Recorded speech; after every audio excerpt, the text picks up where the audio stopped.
আমি কি তোমাকে এমন একটা চ্যাপ্টারের নাম বলবো, এমন একটা টপিকের নাম বলবো যেখান থেকে কোশ্চেন আসবেই, এবং যেটা সবচাইতে সহজ একটা টপিক, যেখান থেকে অ্যান্সার করলে তুমি 10-এ 10 পাওয়ার চান্স আছে, সেরকম একটা টপিকের নাম যদি আমি তোমাকে বলতে চাই, সেটা হচ্ছে ব্রেক ইভেন পয়েন্ট, সেটা হচ্ছে সমচ্ছেদ বিন্দু, যেটা আমাদের ব্যবস্থাপনা হিসাব বিজ্ঞান পরিচিতি নামে আমাদের যে চ্যাপ্টারটা আছে।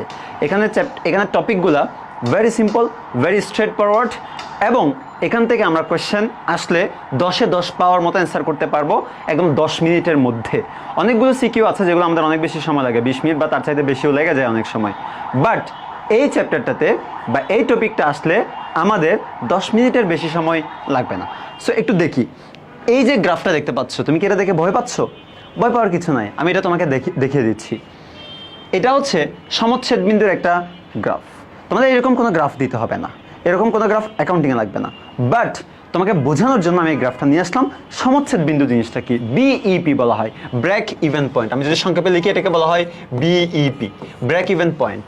দ্যাট মিনস যে পয়েন্টে গেলে, যে পয়েন্টে উৎপাদন করলে তোমার আয়ও হবে না, তোমার ক্ষতিও হবে না, আই মিন লাভও হবে না, লসও হবে না, যে জায়গায়, যে পয়েন্টে তোমার ইনকামও জিরো, লসও জিরো, সেটাকে বলা হয় হচ্ছে ব্রেক ইভেন পয়েন্ট। সো সেই পয়েন্টটা ভেরি ক্রুশাল না? সেই পয়েন্ট সম্পর্কে কি আমাকে জানতে হবে না? কিংবা একটা প্রতিষ্ঠান তুমি ধরো চালাচ্ছ, তাহলে তুমি যদি নাই জানতে পারো কতটুকে গিয়ে তুমি থামবা, কিংবা মিনিমাম কতটুক তোমার উৎপাদন করতে হবে, সেটা যদি তুমি নাই জানো, তাহলে তো তুমি লস খেয়ে যাওয়ার সম্ভাবনা আছে। ইয়াস, এই জন্য চলো আমরা একটু গ্রাফে দেখি সেই ব্রেক ইভেন পয়েন্টটা কি। এই পাশে হচ্ছে সেলস ভলিউম দেওয়া আছে, এই পাশে হচ্ছে কস্টগুলো দেওয়া আছে, এবং টোটাল রেভিনিউ দেওয়া আছে। একটা প্রতিষ্ঠানে দুই ধরনের ব্যয় থাকতে পারে, একটা প্রতিষ্ঠানে দুই ধরনের ব্যয় থাকতে পারে। কিছু আছে হচ্ছে পরিবর্তনশীল ব্যয়, কিছু আছে হচ্ছে পরিবর্তনশীল ব্যয়, পরিবর্তনশীল ব্যয়, আর কিছু আছে হচ্ছে স্থায়ী ব্যয়, আর কিছু আছে হলো স্থায়ী ব্যয়। স্থায়ী ব্যয় মানে কি? যে ব্যয়গুলো চেঞ্জ হয় না, উৎপাদনের পরিমাণ যাই হবে হোক না কেন, যে ব্যয়গুলো কোনো চেঞ্জ হয় না, যেগুলোকে বলা হয় ফিক্সড কস্ট। তুমি 1000 উৎপাদন করলে ওই খরচ হবে, রুমের ভাড়া মনে করো 1000 পণ্য উৎপাদন করলে এই রুমের ভাড়া 10,000, তুমি যদি 2000 পণ্য উৎপাদন করে এই রুমের ভাড়া 10,000ই দিতে হবে। সো ওই 10,000টা হচ্ছে ফিক্সড কস্ট। সো এই হচ্ছে সেই ফিক্সড কস্ট বা স্থায়ী ব্যয়। তাহলে পরিবর্তনশীল ব্যয়টা কি? পরিবর্তনশীল ব্যয় মানে হচ্ছে যেমন কাঁচামাল ধরো, অথবা শ্রমিকের মজুরি ধরো। তুমি হচ্ছে যদি 10টা ইউনিট পণ্য উৎপাদন করো, যে কাঁচামাল 20টা ইউনিট পণ্য উৎপাদন করলে তার চাইতে বেশি কাঁচামাল লাগবে, 100টা ইউনিট পণ্য উৎপাদন করলে আরও বেশি কাঁচামাল লাগবে। সো এটাকে বলা হয় পরিবর্তনশীল ব্যয়। সো এই যে ফিক্সড কস্ট, স্থায়ী ব্যয়, এটা হলো ফিক্সড, এটার কোনো আপস ডাউন নাই, এই জন্য এটাকে একটা লম্বা এখানে টান দিয়ে দেওয়া হয়েছে, দেখছো? এটাকে বলা হয় ফিক্সড কস্ট। এবার ভেরিয়েবল কস্টটা কি? ভেরিয়েবল কস্টটা হচ্ছে তুমি যত বেশি পণ্য উৎপাদন করবা তোমার খরচ বেশি হবে। সো এই যে দেখো, এই সেই ভেরিয়েবল কস্ট, এই সেই ভেরিয়েবল কস্ট। দেখো, এই ফিক্সড কস্টের উপর থেকে ভেরিয়েবল কস্ট শুরু হয়, এইখান থেকে ফিক্সড কস্ট ছিল, দেন এখান থেকে ভেরিয়েবল কস্ট শুরু হবে, এই যে সেই ভেরিয়েবল কস্ট। যত বেশি উৎপাদন এই যে বাড়তেছে, তত এটার পরিমাণও বাড়তেছে। সো এই যে ফিক্সড কস্ট এবং এই যে ভেরিয়েবল কস্ট, এই দুইটার কম্বিনেশনকে বলা হয় হচ্ছে টোটাল কস্ট। দুইটার কম্বিনেশন হচ্ছে টোটাল কস্ট। একটা উৎপাদনকারী প্রতিষ্ঠানে এই দুই ধরনের কস্ট হচ্ছে থাকতে পারে। এবার দেখো, তোমার এখানে দেখতে পাচ্ছ, এটা হচ্ছে তোমার বিক্রয়, এই যে লম্বা বিক্রয়টা এখান থেকে শুরু হবে, একদম জিরো থেকে শুরু হবে, এই সেই তোমার বিক্রয়। দেখো, এই ছিল তোমার টোটাল ব্যয়, এতটুকু পর্যন্ত তোমার টোটাল ব্যয় ছিল না, এই যে তোমার ফিক্সড কস্ট, এই যে তোমার ভেরিয়েবল কস্ট। সো এই ছিল তোমার টোটাল কস্টের রেখা না এটা? সো দেখো, এটা ছিল তোমার হচ্ছে বিক্রয়, সো বিক্রয় মানেই তো তোমার আয়। সো এই জায়গায় আয়, এই জায়গা হচ্ছে তোমার কস্ট। সো এই জায়গায় আয় এবং কস্ট তোমার মিলে যাচ্ছে, এখানে ছেদ করতেছে, এখানে ক্রস করতেছে। সেই জন্য এইটার নাম হচ্ছে ব্রেক ইভেন পয়েন্ট। যদি মিনিমাম তুমি এত টাকার পণ্য সেল করো, তাহলে তোমার আয়ও হবে না, তোমার ব্যয়ও হবে না, তোমার আয় ব্যয় হচ্ছে এখানে শূন্য হবে। সো মিনিমাম তোমার এতটুকু পণ্য উৎপাদন করতেই হবে। এর চাইতে যত বেশি উৎপাদন করবা, এইটা হচ্ছে তোমার প্রফিট, আর এর চাইতে তুমি যত কম উৎপাদন করবা, এইটা হচ্ছে তোমার জন্য লস। সো কোথায় গিয়ে তোমার লাভ হবে, কোথায় গিয়ে তোমার লস হবে, এটা তোমাকে জানতে হবে। এই ব্রেক ইভেন পয়েন্টটা তোমাকে বের করা শিখতে হবে। এটার জন্য একটা ছোট্ট ফর্মুলা আছে, সেই ছোট্ট ফর্মুলাটা আমরা দেখব এবং এই ম্যাথটা আমরা করব। ব্রেক ইভেন পয়েন্ট বলা হয় এটাকে, ব্রেক ইভেন পয়েন্ট একক। আমরা একক বের করব, ব্রেক ইভেন পয়েন্ট একক বের করব। এককের ফর্মুলা কি? এককের ফর্মুলা হচ্ছে উপরে স্থায়ী ব্যয়। স্থায়ী ব্যয় জিনিসটাকে তোমাকে একটু আগে আমি বলছিলাম, স্থায়ী ব্যয়। আর এবার দেখো, স্থায়ী ব্যয় নিচে হবে একক প্রতি অনুদান প্রান্ত, অথবা কন্ট্রিবিউশন মার্জিনও বলা হয়, অনুদান প্রান্ত, অথবা দত্তাংশ বলা হয়। এগুলোর অনেকগুলো নাম আছে। অনুদান প্রান্তের অপর নাম হচ্ছে দত্তাংশ। অথবা সিএম। আর সিএম এর ফুল ফর্ম হচ্ছে কন্ট্রিবিউশন মার্জিন। এগুলো তোমাকে জানতে হবে ফুল ফর্মগুলো। কন্ট্রিবিউশন মার্জিন, কন্ট্রিবিউশন মার্জিন, এই হচ্ছে তোমার অনুদান প্রান্ত। অনুদান প্রান্ত কি, এটার সূত্রটা কিরকম? সূত্রটা হচ্ছে স্থায়ী ব্যয় তো ঠিক থাকবে, স্থায়ী ব্যয় ঠিক থাকবে, আর অনুদান প্রান্ত হচ্ছে তোমার একক প্রতি যে বিক্রয়, একক প্রতি যে বিক্রয় সেখান থেকে একক প্রতি পরিবর্তনশীল ব্যয় মাইনাস পরিবর্তনশীল ব্যয়, এটাও অবশ্যই একক প্রতি হইতে হবে।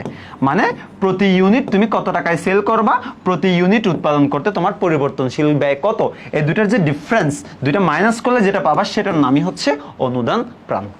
সো আমাদের এখানে ইনফরমেশন কি কি আছে আমরা একটু দেখি। এই ফর্মুলা ইউজ করলেই আমার ব্রেক ইভেন পয়েন্ট এককে বের হয়ে যাবে।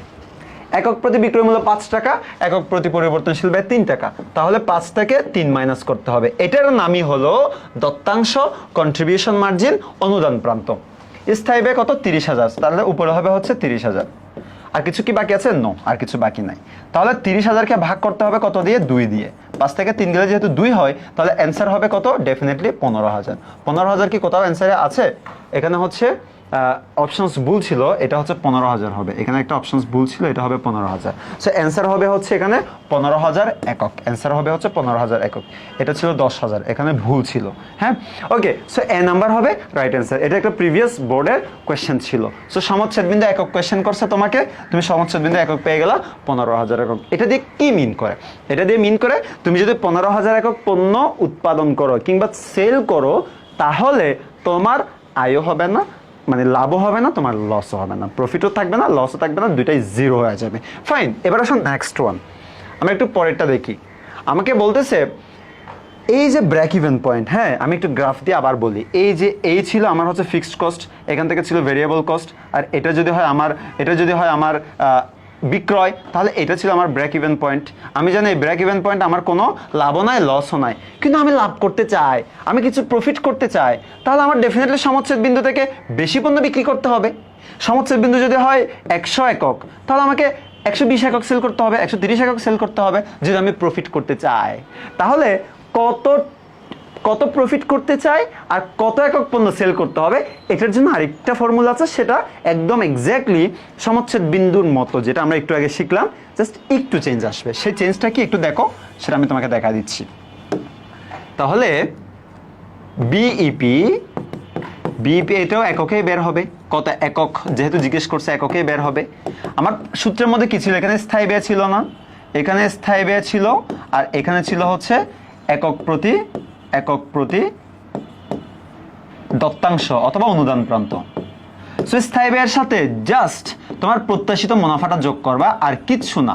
শুধু প্রত্যাশিত মুনাফাটা যদি তুমি এখানে যোগ করে দাও, তাহলে হচ্ছে তোমার ব্রেক ইভেন পয়েন্ট একক বের হবে, যে এত টাকা প্রফিট করতে চাইলে তোমার কত একক পণ্য সেল করতে হবে। তাহলে আমরা একটু দেখি স্থায়ী ব্যয় ছিল আমার এখানে কত? স্থায়ী ব্যয় ছিল আমার এই যে বলতেছে একক প্রতি পরিবর্তনশীল ব্যয়, এটা হচ্ছে বিক্রয় মূল্য, এটা হচ্ছে পরিবর্তনশীল ব্যয়, আর এটা হচ্ছে স্থায়ী ব্যয়, আর এটা তুমি মুনাফা করতে চাও, সব ইনফরমেশন গিভেন। সো 3,84,000 টাকা হচ্ছে তোমার স্থায়ী ব্যয়। দেন এটার সাথে তুমি প্রফিট যোগ করবা 96,000 প্রফিট যোগ করলে এটাকে ডিভাইড করতে হবে হচ্ছে একক প্রতি দত্তাংশ দিয়ে। দত্তাংশ কেমনে বের করে? এই বিক্রয় থেকে এটা বাদ। সো 120 থেকে এই পরিবর্তনশীল ব্যয় 72 বাদ দিই, তাহলে কত হয় আমরা একটু দেখি। 3,84,000 এর সাথে 96 যোগ করো, 6 শূন্য, হাতে 1, 9 আর 17 একে 18, 3 একে 4, 0 একটা 2টা 3টা, 4,80,000। এটাকে ডিভাইড করতে হবে তাহলে কত দিয়ে? 120 থেকে 72 বাদ দাও, তাহলে কত হয়? এদিকে হয় হচ্ছে 28 আর এদিকে হয় 48 টোটাল। সো কাটাকাটি করো, এখানে 48 একে 48, শূন্য থাকে কয়টা? 1টা 2টা 3টা 4টা, সো 10,000। কত হয়? 10,000। এটা হচ্ছে ইউনিট অথবা একক, ইউনিটের বাংলা হচ্ছে একক। সো ডি নাম্বার হবে 10,000, এটা হবে the right answer. That means কি দাঁড়ালো এখানে? তুমি যদি 96,000 টাকা প্রফিট করতে চাও, তোমার 10,000 একক সেল করতেই হবে, আদারওয়াইজ তোমার 96,000 টাকা প্রফিট হবে না। সো প্রফিটের কথা বললে তখন এই ফর্মুলা ইউজ করতে হবে, আর যদি বলে শুধু ব্রেক ইভেন পয়েন্ট বের করো, তখন শুধু হবে স্থায়ী ব্যয় ডিভাইডেড বাই একক প্রতি দত্তাংশ। সো আমরা কয়টা সূত্র শিখলাম? 2টা। আরেকটা সূত্র শিখলে এই রিলেটেড যত কোশ্চেন আসবে তুমি সব অ্যান্সার করতে পারবা। তার আগে একটু বলে রাখি, এরকম যদি শর্টকাটে টিপস অ্যান্ড ট্রিক্স দিয়ে তুমি যদি ফুল অ্যান্সার করতে চাও, তোমার প্রিপারেশনটাকে যদি তুমি 100% করতে চাও, তাহলে তোমার একমাত্র সলিউশন হচ্ছে arts and commerce Pathsala power play, যেটা 2026 এর জন্য, যেটা সেটা তুমি 26 ব্যাচ হও কিংবা 27 ব্যাচ হও, তুমি কিন্তু এটাতে হচ্ছে এনরোল করতে পারবা। তোমার যতগুলো সাবজেক্ট আছে, accounting, finance, management, marketing, statistics এবং ইকোনমিক্স, বাংলা, ইংলিশ, আইসিটি, সবগুলো সাবজেক্ট আমাদের এখানে পড়ানো হবে মাত্র 1650 টাকায়। 1650 টাকায় যদি এই পাওয়ার প্লে 500 এই প্রোমো কোডটা যদি তুমি ইউজ করো, তাহলে 1650 টাকা দিয়ে তুমি এনরোল করতে পারবা, নট 2150 টাকা। সো তুমি যদি এটা এনরোল করতে চাও, একটা দুর্দান্ত প্রিপারেশন নিতে চাও এবং এইচএসসিতে যদি তোমার মার্কস, ফুল মার্কস এনশিওর করতে চাও, A+ নিশ্চিত করতে চাও, একই সাথে অ্যাডমিশনের জন্য তুমি যদি পড়া এখন থেকে গুছিয়ে রাখতে চাও, তাহলে এই এসইপি পাওয়ার প্লে 2026 এটা হতে পারে তোমার ওয়ান অ্যান্ড অনলি সলিউশন। চলো আমরা এবার থার্ড যে কোশ্চেনটা সেটা একটু দেখে আসি। থার্ড যে কোশ্চেনটা সেটা হচ্ছে নিরাপত্তা প্রান্ত। নিরাপত্তা প্রান্ত তোমাকে বের করতে হবে। এবার আমি তোমাকে একটা গ্রাফ দেই।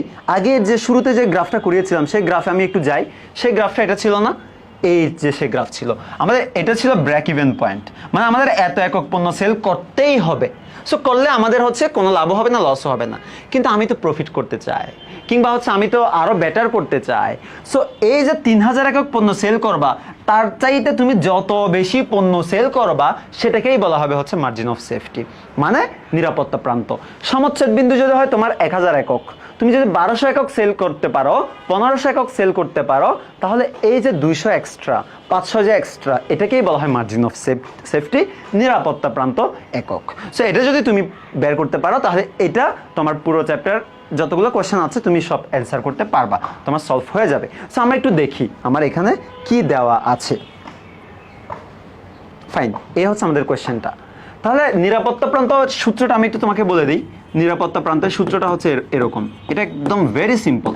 নিরাপত্তা প্রান্তের ফর্মুলাটা হচ্ছে তোমার প্রকৃত বিক্রয়, যতটুকু তুমি অ্যাকচুয়ালি বিক্রয় করছো সেখান থেকে মাইনাস করতে হবে সমচ্ছেদ বিক্রয়, সেখান থেকে তোমার মাইনাস করতে হবে সমচ্ছেদ বিক্রয়। আচ্ছা, আমাদের এখানে কোথাও কি সমচ্ছেদ বিক্রয়ের পরিমাণ দেওয়া আছে? কোথাও দেওয়া নাই, কিন্তু বিক্রয়ের একক দেওয়া আছে, তার মানে এটা দেওয়া আছে, এটা দেওয়া আছে, প্রকৃত বিক্রয় দেওয়া আছে, এই সমচ্ছেদ বিক্রয়টা বের করতে হবে। সো চলো একটু বের করি। বিপি এককে আমরা একটু বের করে নিই। আমরা জানি উপরে হবে স্থায়ী ব্যয়, স্থায়ী ব্যয় কত আছে? 1 লাখ টাকা, আর নিচে হবে হচ্ছে একক প্রতি অনুদান প্রান্ত। অনুদান প্রান্ত কত? এই যে কন্ট্রিবিউশন মার্জিন ডিরেক্ট দেওয়া আছে এখানে 5 টাকা, তাহলে কাটাকাটি করো, 5 দোকানো 10, শূন্য থাকে 1টা 2টা 3টা 4টা, মানে 20,000, মানে কত? 20,000। কিন্তু তুমি সেল করছো কত? 25,000। তাহলে প্রকৃত বিক্রয় ছিল 25,000, কিন্তু সমচ্ছেদ বিক্রয় ছিল 20,000। তাহলে তুমি 5,000 বেশি সেল করতে পারছো। এই যে 5,000 যে বেশি সেল করছো, এটার নামই হচ্ছে নিরাপত্তা প্রান্ত। সো অ্যান্সার কত? অ্যান্সার হবে 5,000। এখানে এই যেটা হবে 5,000, এখানে একটা ভুল আসছে, ঠিক আছে? সো অপশনে ভুল ছিল, এটা বি নাম্বার, মানে টাইপিং মিস্টেক ছিল আর কি। সো 5,000 টাকা হচ্ছে আমাদের নিরাপত্তা প্রান্ত একক। সো এরকম তুমি যদি প্রত্যেকটা চ্যাপ্টারের শর্টকাট টিপস অ্যান্ড ট্রিক্স দিয়ে যদি তুমি চ্যাপ্টার কমপ্লিট করতে চাও, সহজে আয়ত্তে আনতে চাও এই অল্প সময়ের মধ্যে, এবং তোমার দুর্দান্ত রেজাল্ট করতে চাও একই সাথে তোমার টেস্ট পরীক্ষায় এবং ফাইনাল পরীক্ষায়, তাহলে তুমি এই এসইবি পাওয়ার প্লে হইতে পারে তোমার ওয়ান অ্যান্ড অনলি সলিউশন। কেন বলছি? কারণ এখানে যারাই ক্লাস নিবে, accounting, finance, management, marketing, stat, তারপর তুমি হচ্ছে ইকোনমিক্স, বাংলা, ইংলিশ, আইসিটি, সবগুলো সাবজেক্টের টিচাররা হচ্ছে দুর্দান্ত ক্লাস নেই, সবাই এক্সপেরিয়েন্সড, সবাই কিন্তু ঢাকা ইউনিভার্সিটি থেকে পড়াশোনা করা লোকজন। সো তাদের সান্নিধ্যে থেকে তুমি যেহেতু প্রিপারেশন নেওয়ার সুযোগ পাচ্ছ, তাহলে তোমার এ প্লাস ঠেকাইকে, তোমার অ্যাডমিশনের জার্নিতে তোমার সফলতা ঠেকাইকে। সো তুমি যদি দুর্দান্ত রেজাল্ট এইচএসসিতেও করতে চাও, একই সাথে তোমার এইচএস অ্যাডমিশনের যে প্রিপারেশন সেটাও যদি তুমি গুছিয়ে রাখতে চাও আগে ভাগে, এবং তুমি যদি বাকিদের থেকে নিজেকে এগিয়ে রাখতে চাও, তাহলে এই এসইপি পাওয়ার প্লে 2026 হবে তোমার একমাত্র সমাধান। আর দেরি কেন? এখনই এনরোল করো মাত্র 1650 টাকায়। দেখা হবে ক্লাসরুমে। আসসালামু আলাইকুম।